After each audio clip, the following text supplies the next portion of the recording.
Muy buenos días a todas y todos. Un gusto compartir con ustedes esta mañana de parte de la Comisión TICES de CONARE. Les damos la bienvenida a este conversatorio que lleva por título La educación virtual desde la perspectiva de personas estudiantes de pueblos originarios.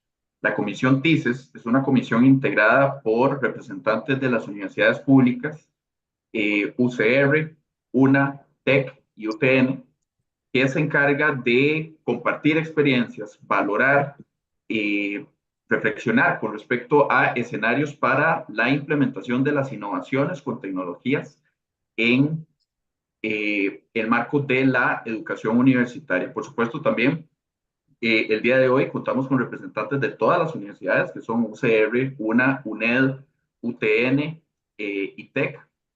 Y la idea del día de hoy es que compartamos con respecto a experiencias que han tenido personas estudiantes de pueblos originarios en el marco de la educación virtual, que compartamos un poco experiencias, desafíos, lo que ha suscitado todo el trabajo virtual para el aprendizaje en la educación superior, por supuesto en el marco de la pandemia y pospandemia. Entonces, eh, muy agradecidos de estar con ustedes el día de hoy. Mi nombre es José Elizondo, yo soy representante de la Universidad de Costa Rica y el día de hoy voy a estar moderando esta actividad. Quisiera presentarles a las personas estudiantes invitadas que tenemos el día de hoy, que se van a ir presentando, nos van a ir contando un poco con respecto a las universidades de las cuales provienen, las comunidades de las cuales provienen un poco y lo que están estudiando. Vamos a iniciar con Amy González. Bienvenida. Buenos días, yo soy Amy González Hidalgo, soy de Talamanca. Actualmente estoy en Cañas, en la Universidad Técnica Nacional, y estudio lo que es ingeniería agronómica con énfasis en riego y drenaje. Muchísimas gracias, Amy. Vamos ahora con Casey. Adelante. Hola, buenos días. Mi nombre es Casey Lázaro, yo soy de la comunidad de Boruca. Yo estoy ya en mi último año de la carrera de Ingeniería Forestal con énfasis en conservación del Tecnológico de Costa Rica. Muchísimas gracias, Casey. Vamos con Merari. Adelante. Hola, buenos días. Mi nombre es Merari. Yo soy de la comunidad de Talamanca. Soy estudiante de turismo de la UNED.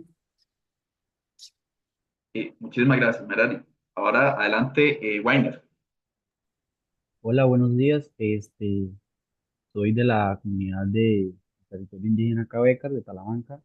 Estudio en la sede del Caribe, mi tercer año en la carrera de comunicación colectiva. Muchísimas gracias, Weiner. Y nos acompaña también el compañero Joel Morales. Adelante.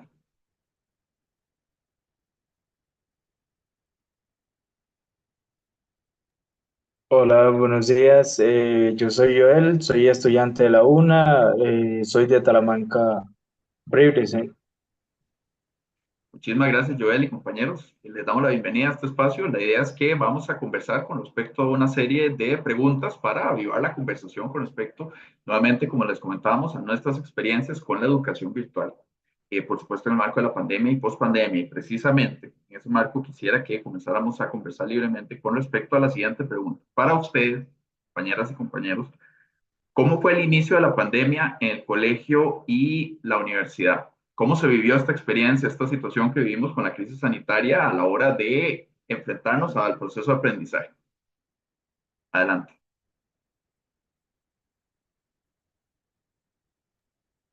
Bueno, en mi caso, yo primeramente ya había entrado a la U, entré en enero, se puede decir, y de ahí prácticamente 2 meses después tuve que volverme a ir para Talamanca. Fue difícil porque ya no estaba lista para llevar clases virtuales, la verdad. Tampoco sabía, digamos, cómo usar esas aplicaciones, digamos. Me costó mucho adaptarme, pero al final lo pude lograr. Claro, dichosamente. ¿Algún otro compañero? Sí, bueno, fue todo un reto. En mi caso, yo estaba en el colegio, estaba en el último año, eh, y cuando llegó la pandemia, pues sí, tuvimos que adaptarnos, ¿verdad? A todos los protocolos y ya recibir las clases más que todo en la casa, ¿verdad? Ya no en el colegio. Y fue todo un reto porque uno no estaba adaptado a eso, requiere de otros, de recursos tecnológicos para poder, recibir las clases así.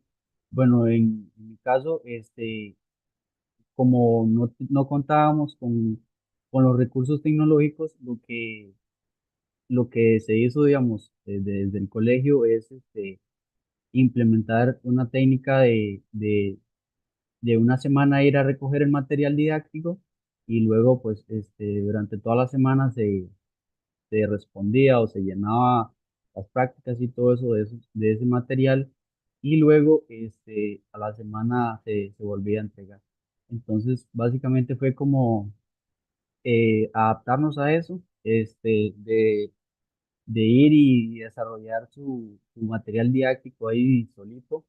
Entonces sí, fue todo un reto y tener que adaptarse a ese nuevo ambiente. Claro. Y Weiner nos habla, de hecho, de un elemento importante que podemos incluso recapitular a lo largo de este conversatorio, que es la adaptación precisamente a un entorno nuevo, porque parte de la idea precisamente de potenciar el, el acervo didáctico que tienen las comunidades virtuales de aprendizaje, es verlas en sí como un espacio para la interacción, que eso es uno de los desafíos más grandes que teníamos con respecto a la integración de la educación virtual en la educación superior y también, como Weiner nos comenta, también a nivel de la educación secundaria, que todo, son desafíos que se vieron en toda la amplitud del sistema educativo. Merari, adelante, ¿tienes algún aporte?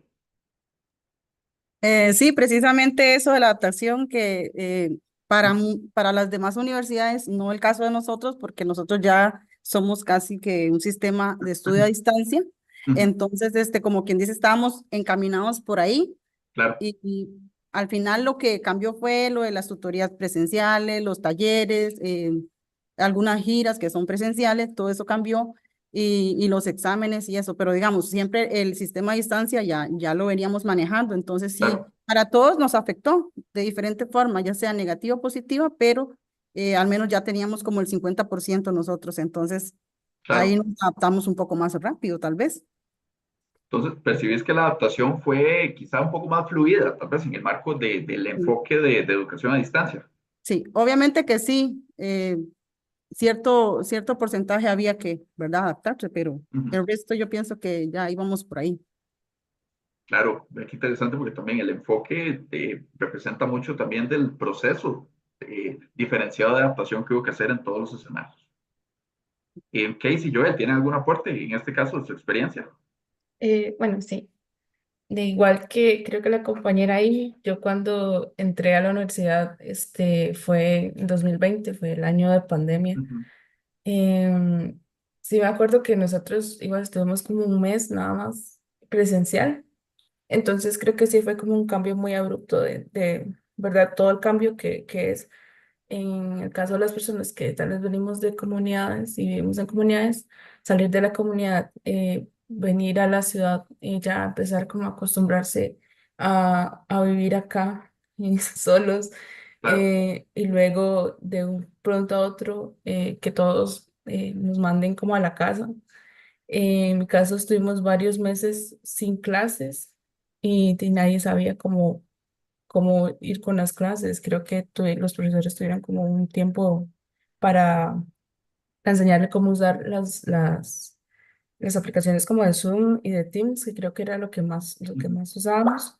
O sea, si a ellos les costaba adaptarse como a dar clases por esos medios, creo que a nosotros como estudiantes, más como del nuevo ingreso, de al no saber absolutamente nada, también hay personas que no saben, bueno, yo en mi caso al inicio no sabía ni siquiera cómo utilizar una computadora. Entonces, imagínate cómo era entonces tratar de entender cómo era utilizar todo el sistema del TEC, porque creo que cada universidad tiene como un sistema donde hay que entregar trabajos, cómo hay que subirlos y demás. Entonces, si era como de ahí, no me acuerdo, creo que si había gente que nos explicaba cómo presencial, ¿verdad? Como en el mes presencial, cómo utilizar eso. pero al final de cuentas de ahí uno no estaba como acostumbrado, entonces sí fue como un poco más difícil estar como pendiente a eso y más si las clases los recibías dentro de la comunidad, porque es otro tema, ¿verdad? Todo lo de Claro, conexión, la estabilidad de la conexión, porque yo me acuerdo que durante las clases en mi casa se va la luz, bueno, la corriente a cada rato, entonces era como, de sí, ya que sin clases porque ya no hay electricidad. O era tan malo la conexión que las clases se pegaban todo y al final y no entendía nada de lo que estaban diciendo. claro. Y eso también generó que me quedara en cursos porque al final no entendía lo que estaban hablando. Que podríamos decir, Casey, que se llevaba un proceso de aprendizaje un poco como a medias, en el sentido de que había muchas partes de las clases y de los procesos que no se Ujú. llevaban. Sí. Algo muy valioso lo que Casey nos comenta, que tal vez se destaca en el marco de toda esta transformación, es que la adaptación, en este caso, a sobrellevar la pandemia, va mucho más allá de solamente la adaptación al sistema de educación virtual. Es una adaptación compleja y multinivel, porque vean, por ejemplo, en el caso de Casey, que nos comenta que tuvo también que tener un traslado, prácticamente quienes estaban en primer año viviendo la pandemia tenían que adaptarse también a la vida universitaria, comenzar a aprender a vivir una vida universitaria sin la presencialidad, lo cual tiene un alto grado de complejidad también, aunado al hecho de que se tenían dificultades para la adaptación al esquema virtual en sí. Joel, ¿qué nos compartís de esta experiencia? ¿Qué nos puedes contar?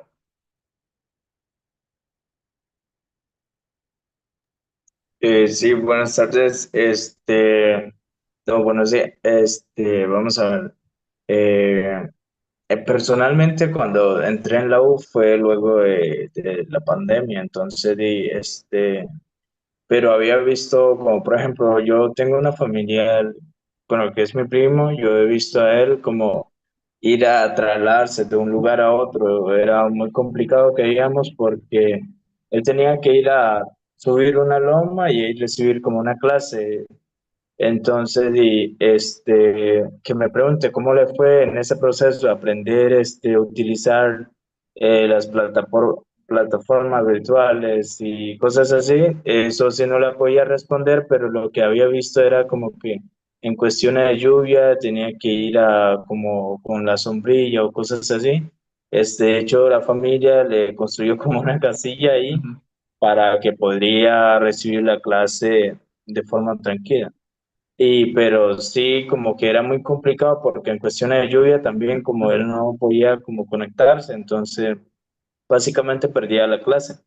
Entonces sí, fue muy complejo que digamos, pero en el ámbito como de la educación diversificada era muy complicado como entender los temas porque todos se regían bajo esa ecuación de la GTA y entonces obviamente se aprende, digamos, el aprendizaje se da de manera autónoma, ¿no? Por parte del estudiante. Entonces, se consideraba muy complicado, las dudas eran poco evacuadas y no tenía más que todo una comunicación directa con el personal docente, la cual implicaba que el estudiante tuviera más dudas con respecto a un determinado tema que se está viendo, impartiendo.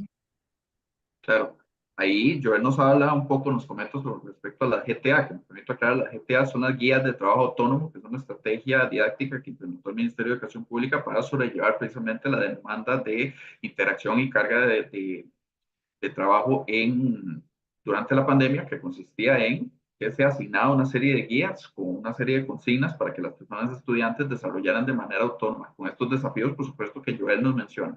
Hay un elemento muy interesante ahí que Joel nos comenta que nos refleja que la educación virtual en realidad nunca está separada de la tecnología como tal, de los dispositivos. Vean cómo muchas veces incluso el trabajar tecnológicamente puede ayudarnos a superar muchas barreras espaciotemporales, pero también nos trae otros desafíos que tienen que ver con la conectividad, tienen que ver con el uso de dispositivos, con el hecho de que a veces no necesariamente existen las condiciones para conectarnos. Entonces siempre existen limitaciones para el trabajo virtual que tienen que ver con la presencialidad, tienen que ver con el hardware, tienen que ver con los elementos que nos facilitan la conectividad. varios compañeros como Joel, Casey y Weiner nos hablan un poco de los dispositivos, nos hablan un poco de el haber tenido que aprender a usar algunos dispositivos e inclusive algunas aplicaciones. ¿Cuáles consideran ustedes, compañeros, que son algunos de los principales dispositivos y aplicaciones que fue necesario implementar, inclusive están utilizando al día de hoy?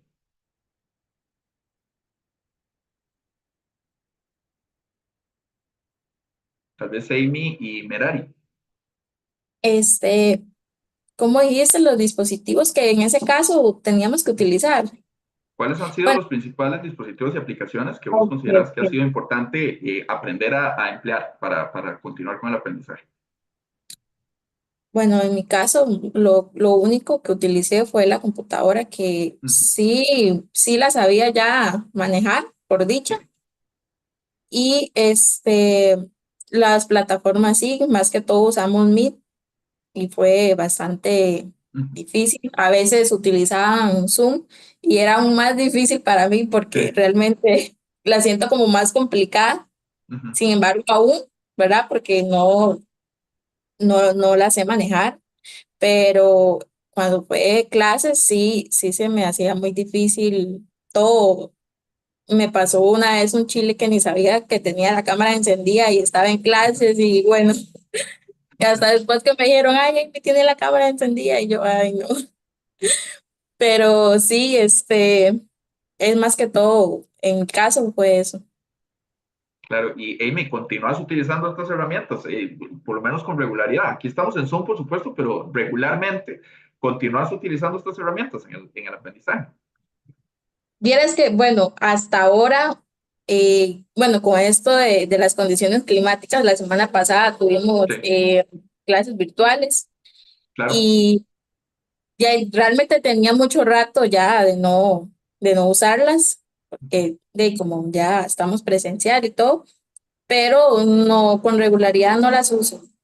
Y de hecho ahora me costó mucho encontrar el micrófono, pero sí, no las uso tanto. Claro. Merari, ¿qué nos contás al respecto? Nosotros en la UNED usamos, bueno, en ese tiempo de pandémico usábamos tres plataformas, EstudiaU, EducaU y Ujú. AprendeU. Por el momento solo usamos ahora la que es EstudiaU y AprendeU, Ujú. EducaU y AprendeU. Y las tutorías eran por Zoom, por Teams. Hasta el momento se continúa igual. Sí, Sí, son plataformas muy pesadas y por la zona donde vivimos es muy baja la calidad, ¿verdad? De internet, entonces es complicado. A veces usted escucha, a veces no escucha, a ujú. veces se pega y los links son siempre dan problemas, no abren, entonces es complicado también. Las grabaciones a veces son muy pesadas también y depende del dispositivo, no te la puedes jugar, ¿verdad? Pero más que todo se utiliza la computadora porque, digamos, en el Claro. teléfono es muy difícil que te pongas a digitar un trabajo Ujú, y ujú. entonces mejor desde la computadora.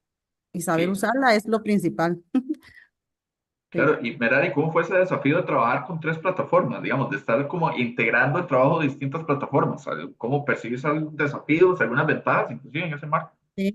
Sí, claro, al principio, bueno, al menos yo ya no era una estudiante de primer ingreso en ese tiempo, entonces más bien si podía ayudarle a alguien, le ayudaba. Claro. Pero sí es un desafío para la gente de primer ingreso que jugársela con la plataforma y con las eh, contraseñas que hay que utilizar Ujú. también, ¿verdad?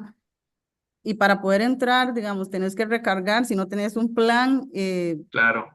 un montón de dinero para poder entrar, entonces es muy complicado, aparte del desgaste físico, porque uno es algo nuevo, entonces como que se ataranta, ¿verdad? Yo sé de personas que se estresan y dicen, no puedo entrar, no, es más, anotan datos que ni siquiera van ahí, entonces todo es muy complejo el uso de la Claro. plataforma, sí.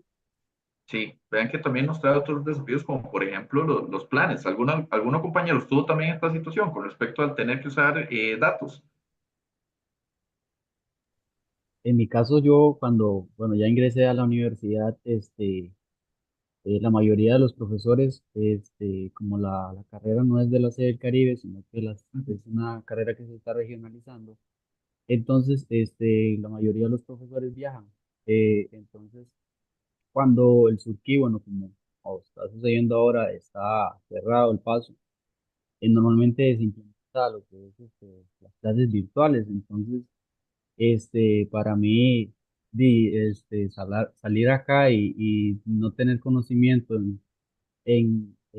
tanto en el dispositivo como en estas plataformas, sí al principio me costó y pero yo creo que durante el proceso me fui adaptando, pero sí fue complicado, ¿verdad? Porque uno viene de una zona que desconoce totalmente estas plataformas, nunca ha interactuado con ellos, es desde el dispositivo también, desde una computadora, los links, entonces son cosas que no los manejaba y entonces al momento de entrar a la U y tener que recibir clases virtuales fue todo un tema y varias veces también tuve que recargar, tuve que lidiar con eso porque era, pues digo, con los planes, ¿verdad? Claro. Compañeros, ¿alguna utilizó o tuvo, se vio en la necesidad de utilizar dispositivos móviles como celulares y tabletas para acceder a los cursos? ¿O utilizamos solamente la computadora?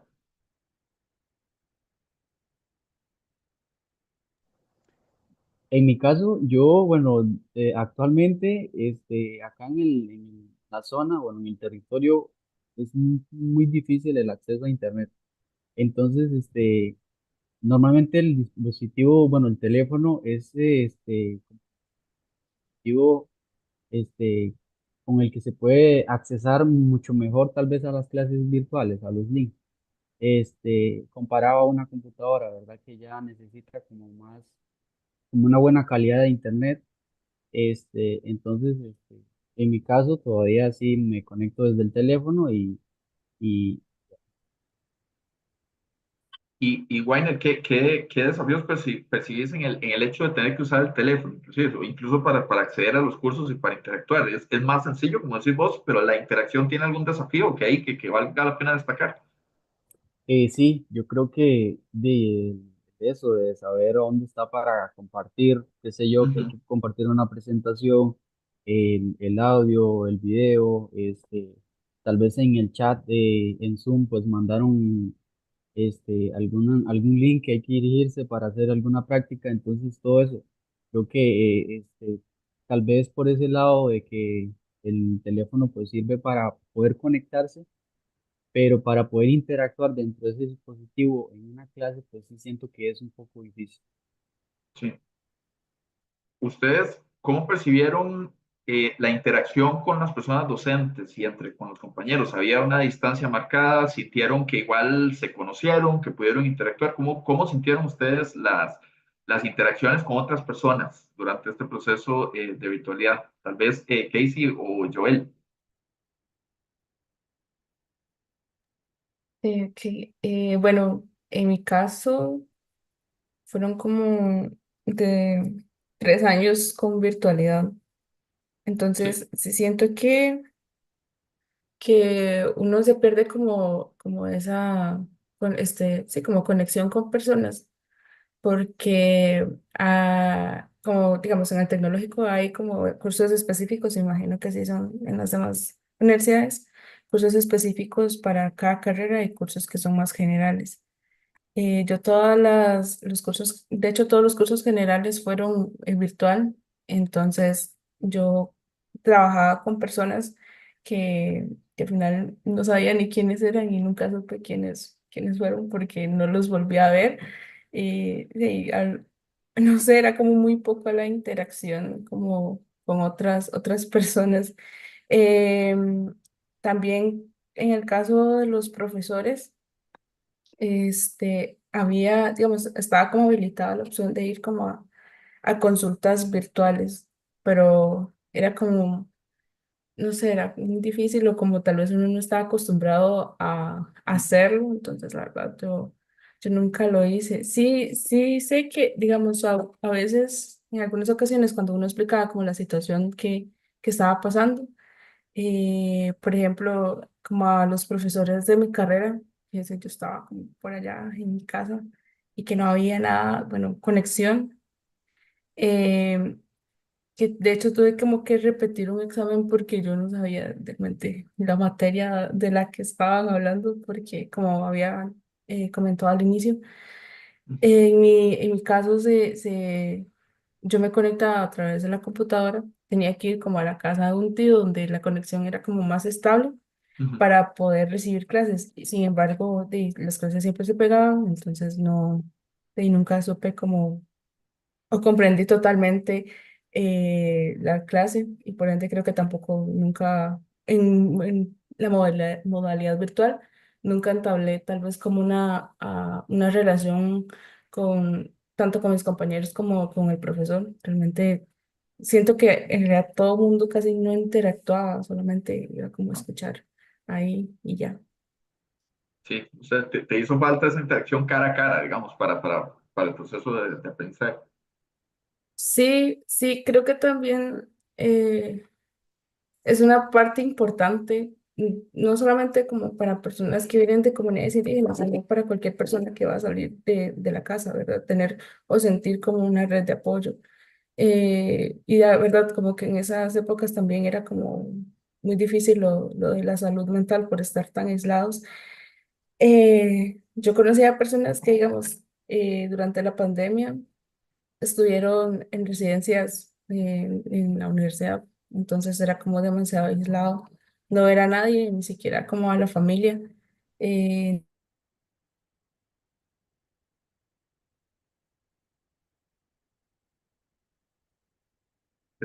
Parece que Casey, ¿nos escuchas? Es probable que Casey tuviera un problema con la conectividad. Casey, listo, ¿nos escuchas ahí? Sí, eso, sí. perfecto. Adelante. Ay, ya no me ¿Qué- acuerdo qué estaba diciendo. quedaste en que nos estás contando que había compañeros que estaban en las residencias y que por supuesto ahí estaban viviendo también ese desafío de interactuar en ese marco, ¿verdad? Por supuesto, sin el contacto y en residencias. Sí, sí, de hecho, en el 2021, en mi carrera abrieron un curso con modalidad virtual presencial porque mi carrera es mucho de prácticas de campo. Entonces creo que ese era otro tema, que todas las herramientas que nosotros utilizábamos o cursos que eran muy prácticos, lo perdemos. O sea, no tuvimos chance de hacer como todas esas prácticas que normalmente se hacen. Entonces intentaron como solucionar usando aplicaciones, pero realmente no eran como cosas exactas y no, casi que no funcionaban muy bien. Claro, Casey, ¿nos repetís cuál es la carrera que estabas llevando? Ingeniería forestal.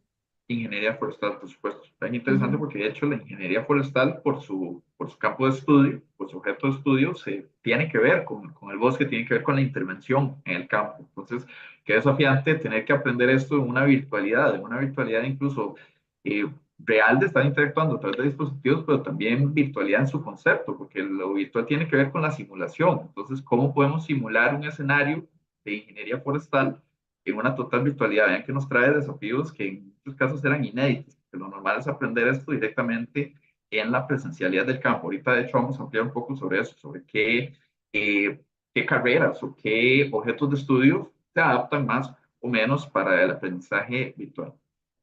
Joel, ¿tenés alguna impresión que nos quisieras compartir con respecto a la interacción con otras personas durante este proceso de virtualidad?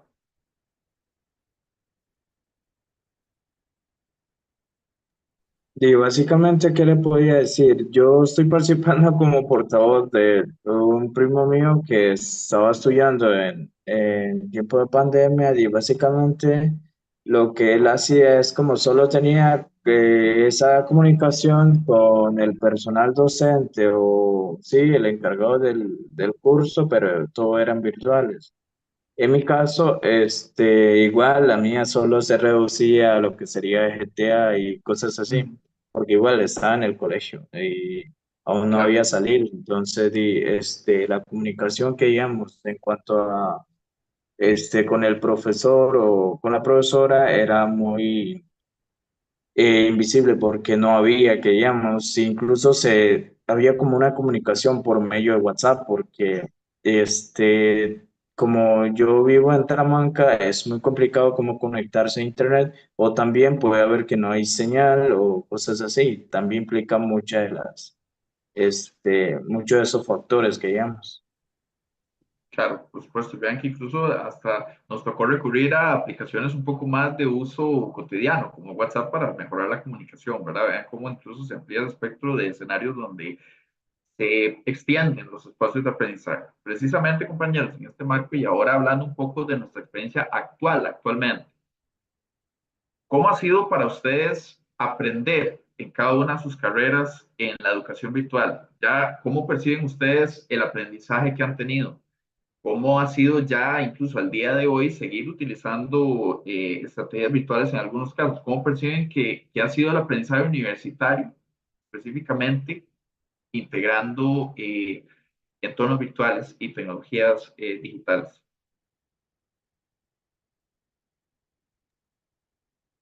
Bueno, en mi caso, en ese momento, el aprendizaje, pues como decía Casey, digamos, a mí también me pasó que yo me quedé en 2 cursos, precisamente porque no entendía nada.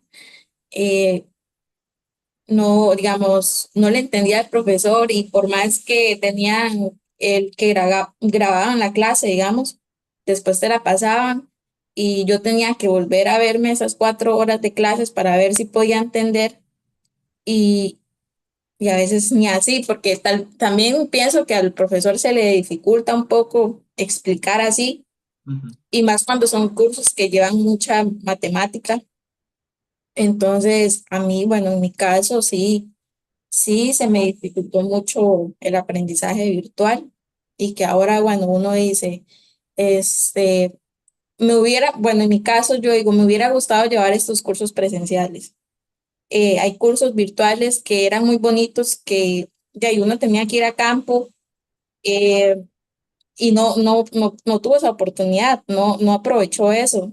Y ya, y ahora los cursos que uno lleva y los relaciona con los demás y siento que sí afectó bastante. Claro, vean que incluso nos trajo, se percibe un poco en las impresiones que hay un aprendizaje que se percibe un poco incompleto, ¿no? Se siente como que tal vez hubo como vacíos, incluso que tienen que ver, ahora ahí me habla algo muy interesante que les invito incluso a que lo traigamos un poco a la mesa, que lo recapitulemos, que es que los mismos docentes se están adaptando también, no solo nosotras y nosotros, sino que los profesores, las y los profesores también están llevando un proceso de adaptación que incluso hacía que fuera más complejo todo este paso, porque mientras estamos nosotras y nosotros aprendiendo a aprender, básicamente en la virtualidad, está también el docente aprendiendo a enseñar. Entonces hay como en ambas vías, hay muchos procesos de aprendizaje que pueden hacer percibir, por supuesto, también que el proceso está un poco incompleto y que tiene que ver también con los objetos de estudio de cada uno y cada una, porque es un hecho que hay diferentes retos dependiendo de las carreras que estemos llevando. Merari, ¿qué nos contás al respecto sobre el aprendizaje? ¿Cómo percibes el aprendizaje universitario y el caso, por supuesto, de la UNED con el modelo a distancia? Igual para todos ha sido un desafío enorme, hemos aprendido todos. Al final nos ha dotado en cierta forma de herramientas, ¿verdad? Para el Ujú. futuro, porque yo sé de, al menos con mi carrera de turismo, hacer giras virtuales con Reel, hacer tour y todo, o sea, cosas que yo a veces no sabía utilizar eso, esas aplicaciones, esas formas de hacer algo y por dicha que tengo una hermana que estudia en la UNA, entonces ella fue también ahí como mi Ujú. apoyo, ¿verdad? Entre la familia, porque igual no se podía ir como al vecino, eh, era muy reducido el espacio de socialización. Entonces sí, ha sido un desafío total, no podemos decir que no, ¿verdad? Y hemos aprendido un montón también. Claro, porque en esa adaptación surgen aprendizajes también, ¿verdad? Por supuesto, incluso en muchos casos surgen aprendizajes que sirven después incluso para el entorno laboral, en la adaptación no solo al uso de dispositivos, sino también a nuevas formas de Mm. comunicación. Wayne, ¿qué nos contás? ¿Cómo percibís tu aprendizaje con respecto actualmente también, aprendizaje universitario con el uso de la educación virtual? Sí, yo creo que como mencionan las compañeras, ha sido todo un desafío, pero yo creo que todo ese desafío ha valido la pena, porque hasta el momento, pues, de pasar todo ese proceso se aprende muchas cosas, ¿verdad? Y se fortalece el conocimiento, en el manejo de estas plataformas, en dispositivos, la forma de interactuar de manera virtual. Entonces creo que ha sido muy provechoso en mi caso. Este, y no, yo creo que ha sido todo un proceso de mucho aprendizaje. Claro, en varias vías, porque precisamente como Weiner nos menciona, también nos trajo algunas ventajas. Muchas veces en el momento quizás no se perciben necesariamente como ventajas, porque son desafíos muy complicados, pero a grandes rasgos o a largo plazo sí nos traen muchas ventajas para aplicar en nuestra vida y en el entorno, eventualmente en el entorno laboral.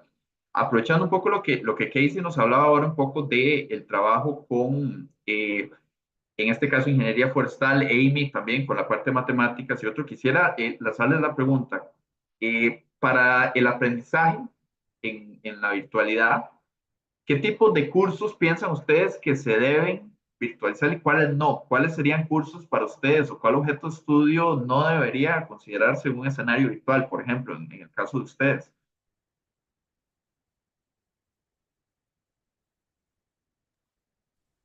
Bueno, bueno, a mi pensar, ¿verdad?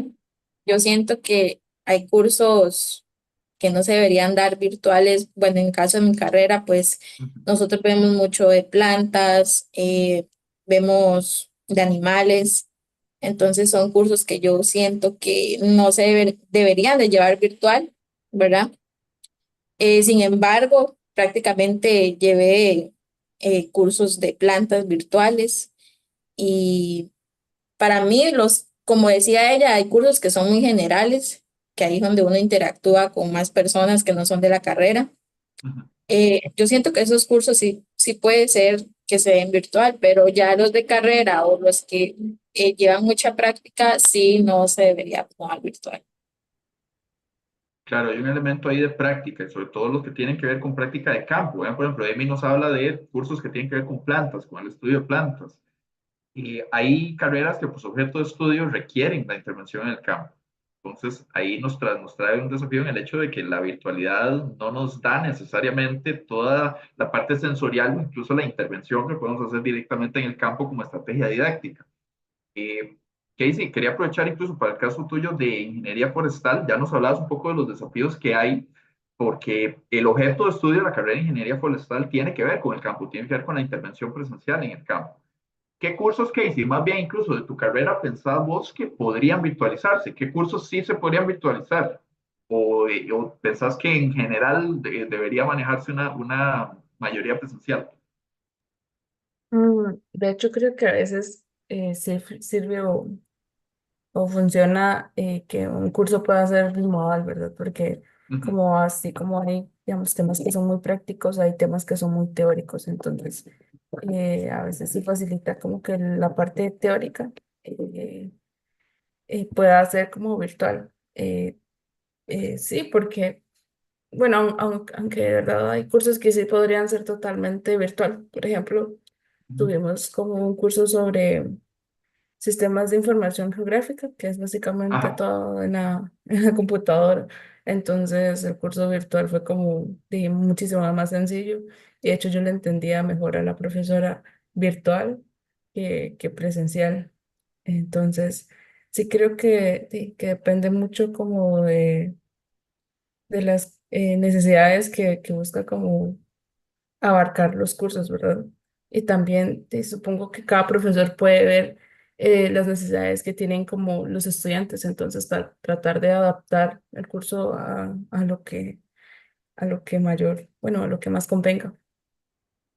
Claro, ahí Casey nos habla, de hecho, Casey nos trae un tema a colación que es sumamente importante, que es la flexibilidad curricular. La flexibilidad curricular tiene que ver con la capacidad que tiene el sistema educativo, en este caso ejecutado a través de las instituciones o los docentes también, de adaptarse a las distintas necesidades de aprendizaje que existen en el contexto. Necesidades de aprendizaje que tienen que ver con el objeto de estudio, como Casey nos dice, vean que, por ejemplo, hay cursos que por su naturaleza se trabajan totalmente en computadora y sí se pueden llevar virtual, incluso se facilita que se lleven virtual, a como hay otros que, como la práctica de campo, que tienen que ver con la presencialidad o se aprende mejor de presencial. Entonces la idea es precisamente, como Casey nos dice, que podamos generar una suerte de adaptación que viene desde el currículum, desde las instituciones y desde las personas que llevan el currículum a las aulas, por supuesto, que son las personas docentes, para adaptar los cursos a las necesidades. Ahora precisamente estamos comentando, varios de ustedes compañeros hablan también de que con las emergencias que estamos teniendo actualmente, que tienen que ver con lo climatológico, hay algunos cursos que hemos tenido que pasar, aunque sea por unos días, a la virtualidad, pero vean cómo incluso ya ahora responde a una necesidad un poco más específica, ya con el aprendizaje que tuvimos en la pandemia, que fue algo, por supuesto, ya de más largo plazo, pero ahora podemos incluso adaptar el currículum a algunas necesidades especiales o específicas que surgen en el camino, como por ejemplo esto de las lluvias, esto de la crisis meteorológica que estamos teniendo en este momento, y cómo también podemos utilizar la virtualidad como un vehículo para dar continuidad a los cursos, pero siempre de una manera crítica. Creo que algo que surge de estas impresiones que nos comentan los compañeros es que el uso de la virtualidad debe ser crítico y debe ser analizado con base en las necesidades específicas de cada curso, el contexto sociohistórico y los estudiantes también, por supuesto. Entonces, ojalá que la virtualidad pueda adaptarse de mejor manera siempre a las necesidades específicas de las personas que aprenden. Casey, adelante. Sí, creo que, digamos, también es importante eh, tener como presente digamos, como la disposición de recursos que tienen los estudiantes. Creo que de nada se hace tener como la disponibilidad. Si al final, si uno lo hace virtual, pero la persona no tiene los recursos y conocimientos necesarios, Ujú. no va a aprender absolutamente nada. Claro, por supuesto, esta adaptación, como Casey nos dice, va tanto ahí transita por los temas que se van a aprender, pero también por las condiciones que tiene el estudiante para aprender y para poder desarrollar de mejor manera el currículum, los cursos como tal. Aquí quisiera precisamente, con esto que Casey nos dice, entrar en un tema que nos concierne mucho a nosotros y nosotros como universidades públicas, en este caso. Eh, ¿Qué cambios piensan ustedes que deben hacer las universidades para mejorar la educación virtual en sus comunidades específicamente? Podemos iniciar con Joel.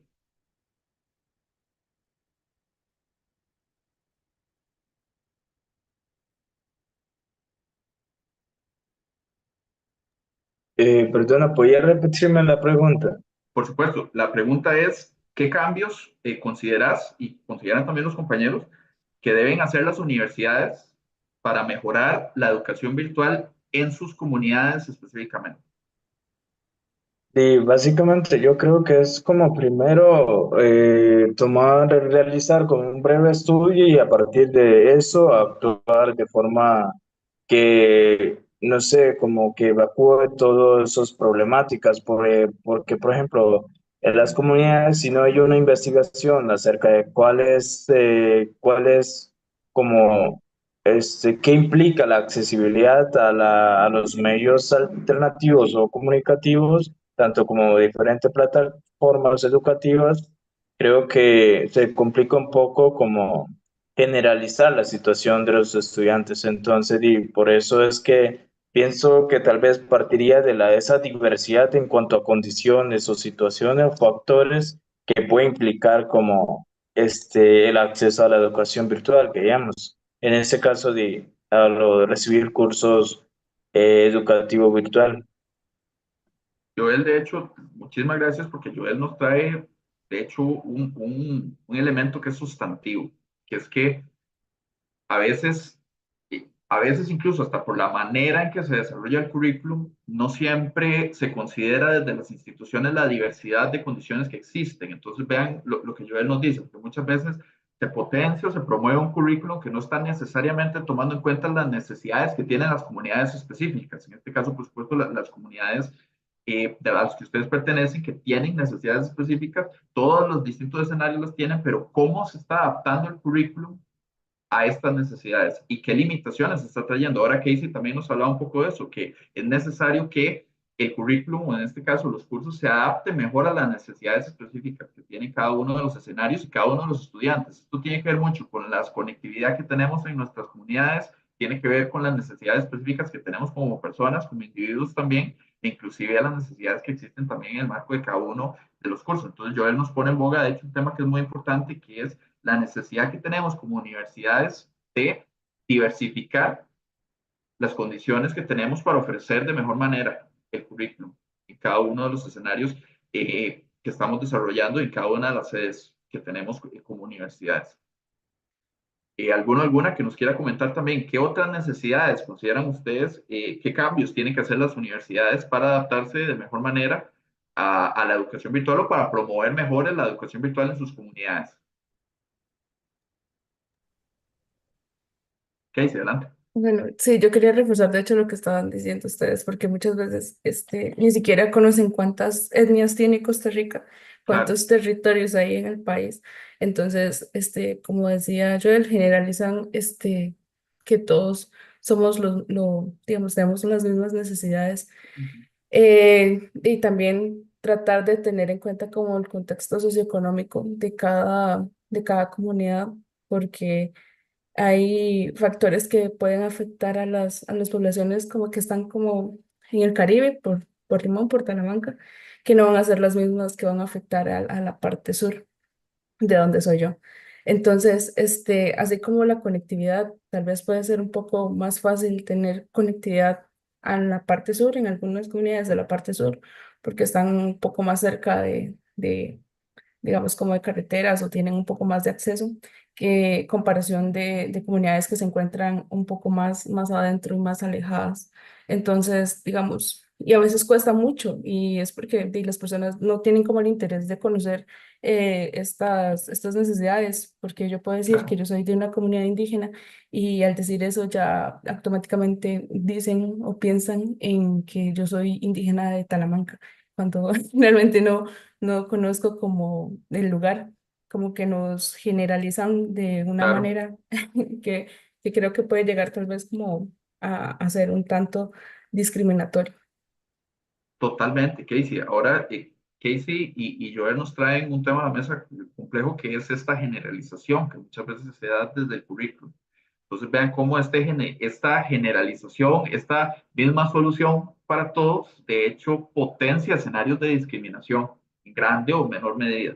Entonces vean cómo de hecho, y lo digo mucho pensando un poco desde la parte curricular de nosotros como universidades públicas, cómo muchas veces tenemos que ir más allá para adaptar mejor el currículum. Una flexibilidad curricular que muchas veces, por razones incluso hasta ya tradicionales, se toma en cuenta para efectos de las estrategias didácticas, para efectos de los cursos, pero que también tiene que pasar por lo que Casey nos dice, tiene que pasar por lo étnico también, tiene que pasar por lo regional, por las necesidades que tienen cada una de las comunidades y cómo adaptar mejor el currículum a estas necesidades, inclusive evitando esta generalización, buscando en la medida pues, de lo posible garantizar un proceso lo más accesible, lo más personalizado también y equitativo para todas y todas con base en las necesidades específicas que tenemos como comunidades. Muchísimas gracias, Casey.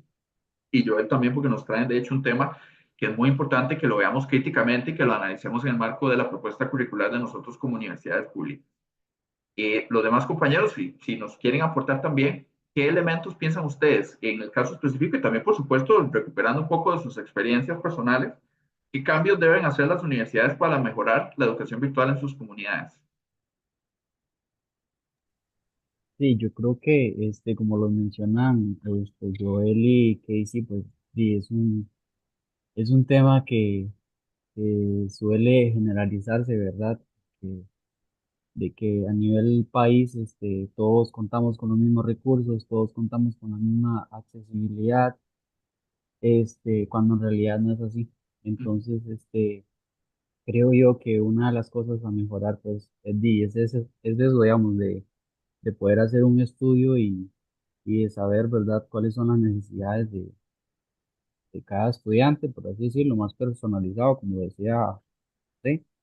Este, y también, tal vez, luego de realizar ese estudio, tal vez poder implementar talleres o cosas así que ayuden a los estudiantes a aprender sobre estas plataformas, aprender sobre el mismo sistema de las universidades, de cómo entregar los trabajos y de todas estas aplicaciones, porque no, en la mayoría de los casos, pues no se cuenta con ese conocimiento, entonces, y pienso Claro. que por ahí la universidad podría mejorar, ¿verdad? Claro, Wainer, muchísimas gracias. Wainer nos habla inclusive ya de algunas estrategias específicas. Vean, por ejemplo, talleres que pueden ofrecer, escenarios de actualización, de capacitación que pueden ofrecer las universidades para el estudiantado. ¿Por qué no también para el profesorado? También, por supuesto. Todas prácticamente las universidades que formamos parte de TICES implementamos estrategias de actualización profesional para las personas docentes, pero también qué estrategias estamos generando para la adaptación del estudiantado a estos escenarios, pensando, por supuesto, con lo que estamos hablando, en personalizar el proceso a las necesidades específicas de las comunidades. Hablando de estrategias específicas, tal vez para Amy y para Merari, ¿qué otras? Wainer nos habla de capacitación. ¿Qué otras estrategias específicas piensan ustedes que podrían implementar las universidades para adaptarse mejor a las necesidades de sus comunidades para la educación virtual? Bueno, en mi caso yo siento que cuando pasamos a la parte virtual, tal vez nadie en la universidad o digamos, o tal vez solo el director de carrera sabía que uno era de largo, digamos.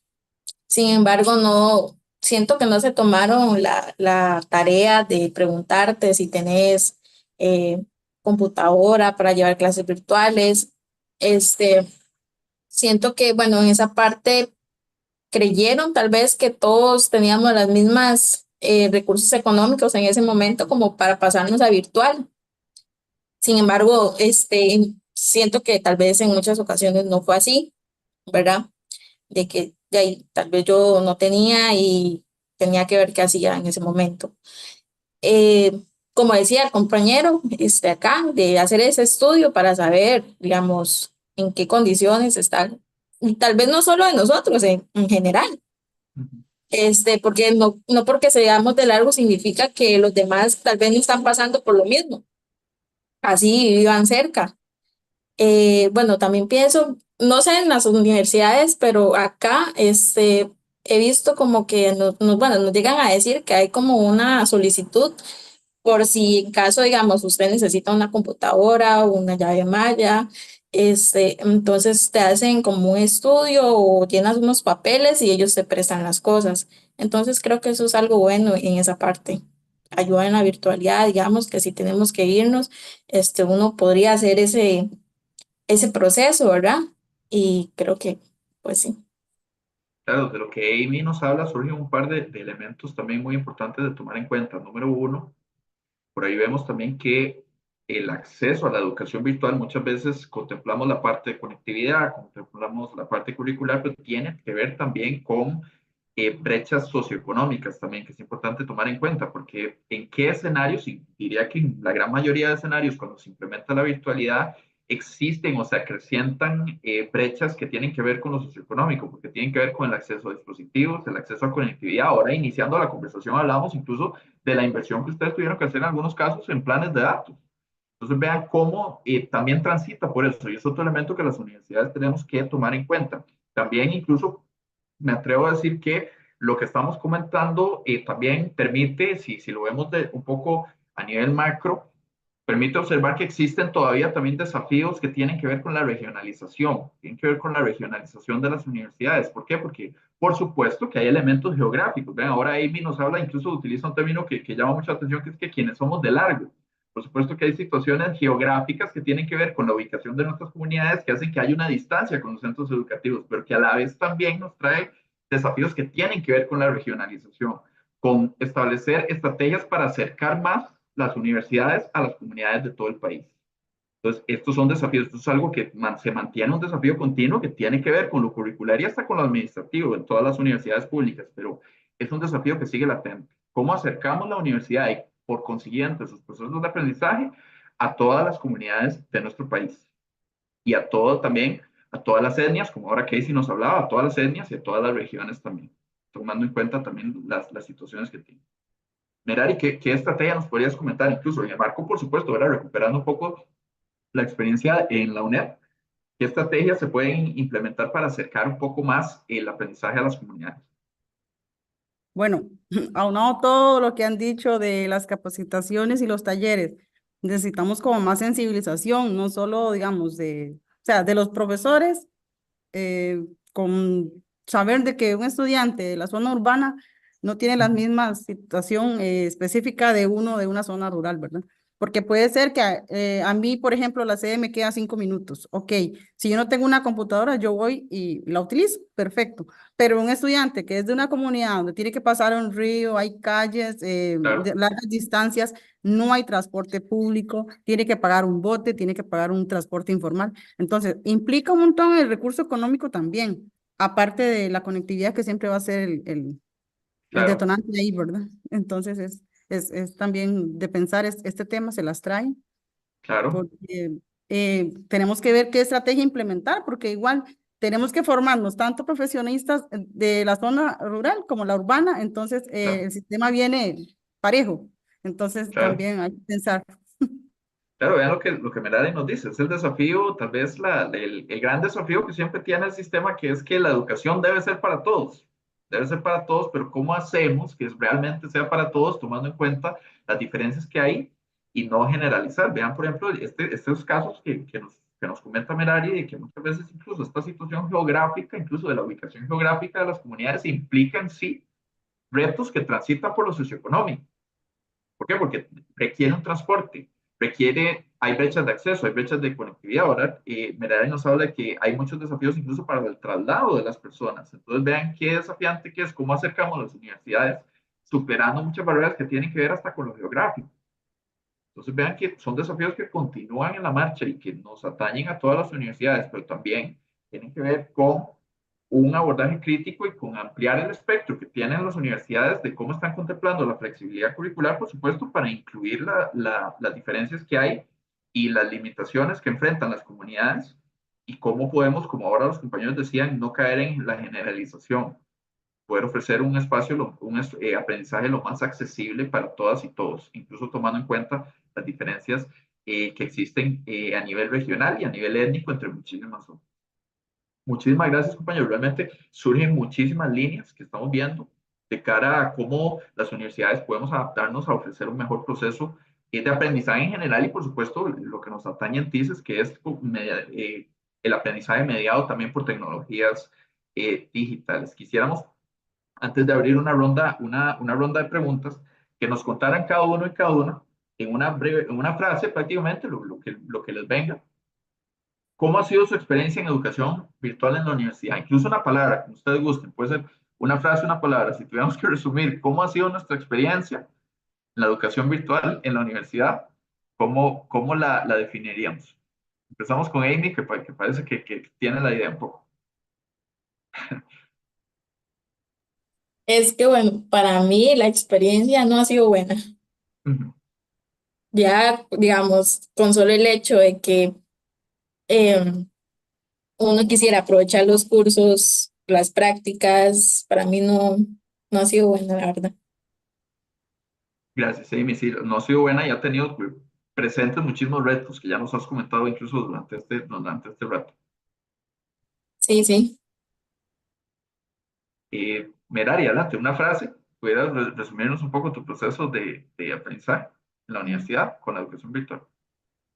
Eh, ha sido bastante estresante, no crea, porque a raíz de todas las situaciones que vivimos acá en la zona de Talamanca con las antenas a veces distantes, eh, la barrera para mí importante y que no deja de es el internet, ¿verdad? Claro, Siento que ha sido como frustrante también, ha sido todo un reto.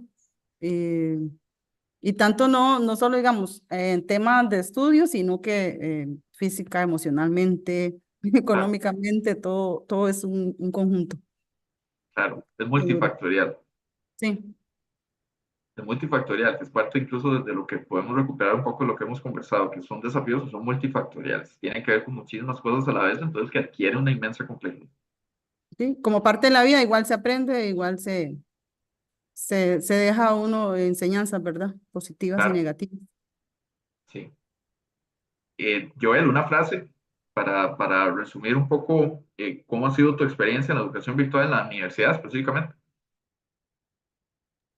Bueno, lo que puedo decir es que es un desafío muy significativo. Sí, claro, y que precisamente, y como Melanie nos dice, significativo y complejo también, de altísima complejidad. Casey, una frase para resumir tu experiencia. Complicado, sí. Ujú. Complicado. ¿Y Weiner? Creo que ha sido, bueno, desafiante, pero a la vez provechoso, siento yo, porque creo que la misma adaptarnos a esto nos ha puesto desafíos que pues hasta el momento siento yo que este, me han ayudado y por supuesto esto te fortalece el conocimiento en esta área.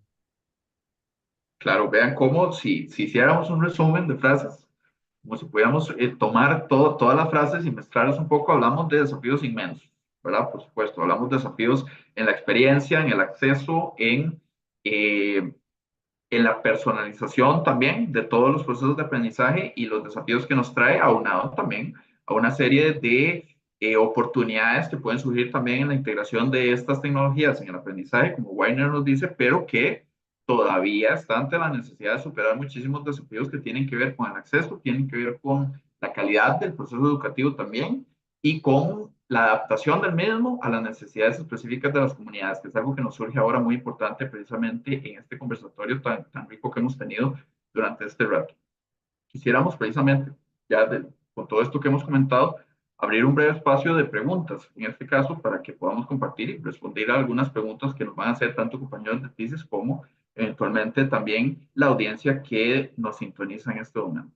Entonces, vamos a abrir un pequeño espacio para las preguntas que podamos ir recuperando. Don Aaron Mena, adelante. Muchas gracias, José, y muchas gracias a los compañeros y compañeras estudiantes. Eh, Curiosamente, aquí en esta comisión de TICES que les acompañamos hoy, habemos personas de las universidades públicas que estamos relacionadas con los procesos para formar a las personas docentes, ¿verdad? Muchos de nosotros apoyamos de distintas maneras la formación del cuerpo docente en nuestras universidades y particularmente en el uso de tecnologías. Si ustedes pudieran decidir algo sobre lo que es muy importante, ¿verdad? Formar a los docentes para que las clases virtuales se puedan aprovechar mejor, ¿verdad? Algo específico que ustedes piensan, los docentes deberían aprender sobre esta metodología o deberían aprender estas herramientas, ¿verdad? Quisiera saber si ustedes identifican como un área importante de trabajo que nosotros desde TICES y también desde otras unidades de las distintas universidades podamos tomar en cuenta para darle una mejor formación a las personas docentes y que eso se pueda también reflejar en una mejora, ¿verdad? En mejores clases en virtualidad. Entonces, para los que gusten, ¿verdad? Contestar, compañeros y compañeras, ahí les quisiera hacer esa pregunta.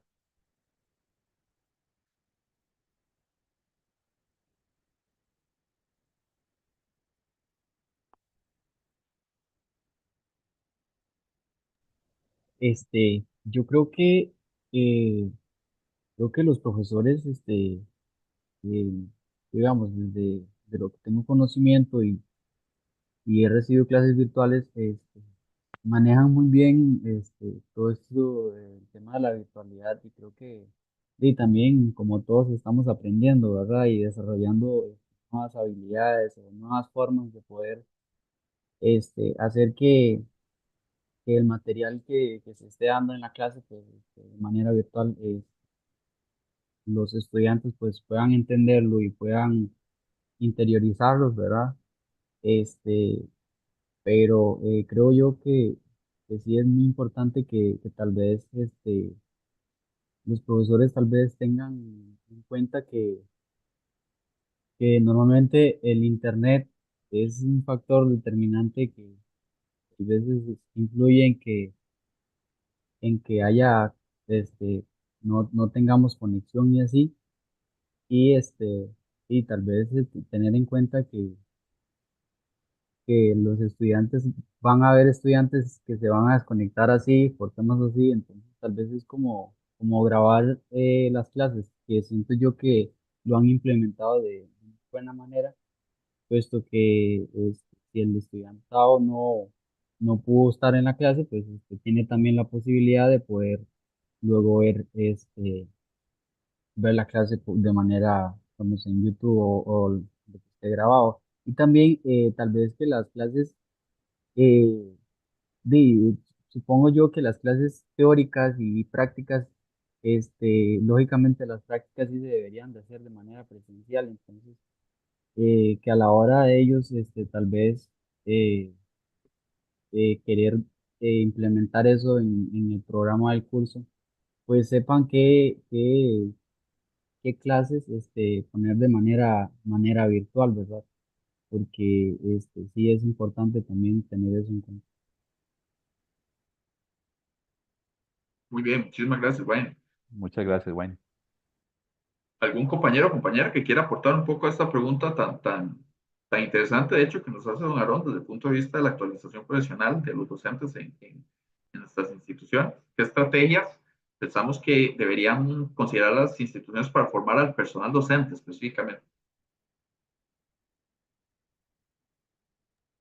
Bueno, yo creo que también a lo que dijo Weiner, a veces que es necesario que sea un poco más dinámico, porque tal vez al estar uno solo presidiendo la clase, es mucho más fácil que uno se distraiga o ya sea como muy monótono ver la pantalla toda la tarde. También depende como las horas que es la clase. O sea, yo he tenido clases que son de 1 a 6 virtuales y ya las 6 son como ya demasiado agotador. Entonces, tratar como hacerlo más dinámico o participativo, porque muchas veces en las clases virtuales nadie quiere hablar. Entonces, creo que sí, siempre ha sido como una barrera. Y también haciendo énfasis a algo que dijo Weiner, tener como un respaldo de la clase de muchas veces no es porque uno no quiera estar en la clase poniendo atención, sino son por factores que uno no puede controlar, que como dijo él, no va a estar todo el tiempo presente en la clase. Tal vez, bueno, yo tenía una profesora que hacía apuntes y ella pasaba los apuntes y los videos, entonces uno tenía como dos maneras de reforzar la clase. Eh, y sí. Muchísimas gracias, Casey. Muchas gracias, Casey. Vean cómo incluso estas impresiones, de hecho, con respecto a la capacitación docente, tiene que ver un poco con lo técnico, pero también con lo didáctico, por supuesto. Cómo formar también al profesorado para que implemente estrategias didácticas que eviten la sobrecarga, que Casey nos habla un poco, y que fomenten también una interacción más significativa en la virtualidad, una interacción más significativa con las personas estudiantes para potenciar el aprendizaje y garantizar que las estrategias didácticas que transitan por la virtualidad se hagan de la mejor manera, con pertinencia con los objetivos de aprendizaje y con el proceso que cada uno y cada una está llevando. Tenemos una pregunta también de don José Pablo Molina de la Universidad Técnica Nacional. Adelante. Gracias y muchas gracias por lo de Don también. Este, bueno, hemos conversado todo este rato y me ha gustado mucho escucharles y plantear las limitaciones, los puntos de mejora en referencia a la educación virtual o inclusive en referencia a la educación híbrida. Me gustaría tal vez que me pudiera plantear cada uno de ustedes eh, qué habilidades, qué beneficios les ha dejado el tener que enfrentarse a estos momentos, ¿verdad? Que hemos visto que han estado llenos de desafíos, pero si queremos verlo desde el otro punto de vista, en qué hemos mejorado como personas, como profesionales al enfrentarnos a esta situación. Gracias. Creo que el fortalecer el conocimiento, ¿verdad? Es que se desarrolla pues habilidades que en su momento pues de uno no las tiene, pero durante el proceso uno las va desarrollando y que luego pues eso es de mucho provecho, porque ah, hoy en día pues estamos este, como en este tema de que no todo va a ser presencial, ¿verdad? Ya sea por temas de internet, por temas de pandemia, que Dios quiera que no vuelva a suceder una pandemia de nuevo, pero igual todo eso, el tema del clima, entonces uno es bueno siempre ir adaptándose a estas plataformas, al sistema virtual, para luego de no tener problemas con eso y más bien poder ayudarle a otras personas que tal vez estén pasando por situaciones así y que uno pues pueda contribuirles a ellos. Muchísimas gracias. Bueno, Amy, parece que tenías un aporte para esta pregunta.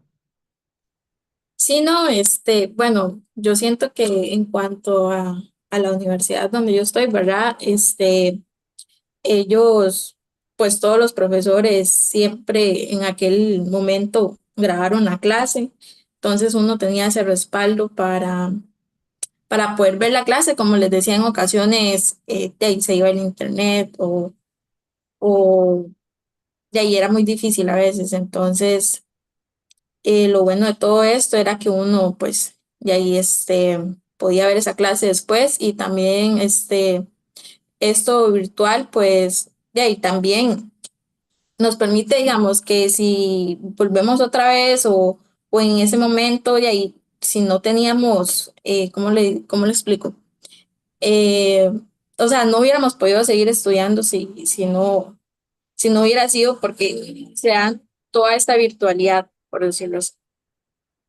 Entonces creo que eso es algo bueno que nos ha enseñado, que pues es difícil, pero ya con la experiencia que hemos tenido sabemos que podemos seguir haciendo de una mejor manera. Así es, Amy, muchísimas gracias. ¿Y algún otro compañero, Merari, Joel, lo que dice, que nos hable un poco de esto que pues Pablo nos trae a la mesa sobre qué ventajas también, qué elementos positivos han surgido de todo este proceso?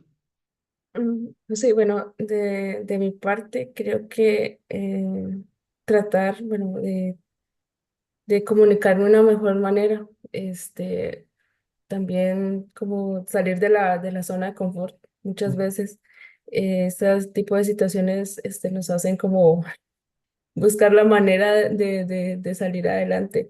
Eh, y, y también como expresar las necesidades que uno tiene. Creo que muchas veces este tipo de situaciones, sí he visto como que les puede llegar a dar pena a las personas que son como de comunidades expresarlo, pero al final es algo que es una realidad. O sea, no creo necesario tampoco que sea normalizarlo, porque realmente no se debe normalizar. Y, y sí, como alzar la voz, porque de ahí, si nadie lo hace, creo que al final no vamos a poder tener los cambios que necesitamos. Así es. Merari y Joel, que nos quisieran compartir un poco de las ventajas que han percibido también de este proceso.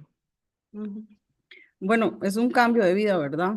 Es un quieras o no, ¿verdad? Porque al final se nos impuso algo y todo el mundo tuvo que acomodarse. Eh, Aprendimos un montón, tenemos habilidades y conocemos aplicaciones y muchas herramientas, ¿verdad? Que vienen a fortalecernos como persona primero, como profesionista a futuro. Entonces, para mí ha sido un aprendizaje. El poder superar, ¿verdad? Todas estas barreras lo hace a uno sentirse satisfecho, porque yo pienso y creo que no estoy bateando que hay gente que dejó la universidad. En cambio, los guerreros estamos acá y seguimos adelante. Muy bien, Merari, ven qué interesante también esa manera de verlo. Ahora que dice, nos hablaba de esa adaptación, ¿verdad? Y Merari nos habla de eso, de una perseverancia también, una superación al desafío que nos trae a una continuidad del proceso y a superar barreras también para poder aprender, que es algo sumamente valioso. Joel, qué ventajas percibís del uso también de la incorporación de la virtualidad en los procesos de aprendizaje? Sí, bueno, en mi caso, centrándose en un evento catastrófico, diríamos que si vuelve a ocurrir un acontecimiento así, estaríamos más preparados que nunca. Claro, Eso no quiere decir que tendríamos todas las condiciones posibles, sino que ya podríamos utilizar diferentes plataformas para llevar a cabo el proceso de aprendizaje. Entonces, más que todo, viéndolo como una ventaja, nos ha permitido conocer bastantes acerca de las plataformas, tanto a lo virtual, Zoom, Google Meeting, Team y un montón de cosas también. Y eso es productivo, que digamos. Ya es por eso que dije, bueno, señalaba de que si tendríamos un evento así, ya estaríamos como más enterados de lo que pasa o cómo podíamos actuar de acuerdo a las situaciones. Y también esta conversación pone en como visibilizar las situaciones de los estudiantes en que, como hace rato dijimos, partimos de esa concepción de la diversidad, tomando en consideración eso o retomándolo, diferentes situaciones, tanto en cuanto a entrega de trabajos y cosas así. O sea, no generalizar de que una persona que esté ubicado geográficamente en un determinado lugar beneficiado, puede entregar trabajo a tiempo que a otra persona que provenga de una zona rural. Entonces, partir de esa diversidad y como ventaja, recapitulando lo que dije, nos haría como más factible el acceso, ¿no? claro, muy bien. Vean que Joel nos habla de también visibilizar, que es parte de lo que estamos haciendo con estas actividades, una actividad como esta que estamos tratando también de visibilizar todos los desafíos y las oportunidades también que percibimos y recuperar un poco el camino que es necesario que sigamos como universidades públicas para trabajar en la mejora de estos aspectos. Precisamente en este marco, don Juan Carlos Ortega, que es el miembro de la comunidad TICES, nos comparte un comentario que va a permitirme leerlo también para quienes nos siguen en la transmisión. Más que una pregunta, dice Juan Carlos, a mí me parece a manera de comentario que desde las universidades públicas hacer retrospectiva y entender que hace falta mejorar las condiciones de los estudiantes de pueblos originarios. Lo que ellos nos han remarcado el día de hoy se debe tomar en cuenta para no repetir los errores precisamente y incluso también además de no repetir tal vez algunas limitaciones que existen, también ampliar un poco el espectro que tenemos como universidades para responder de mejor manera a las necesidades que tienen las comunidades. No sé si alguna tiene otro comentario, alguna pregunta, inclusive ustedes, compañeros, si tienen algún comentario que quisieran añadir.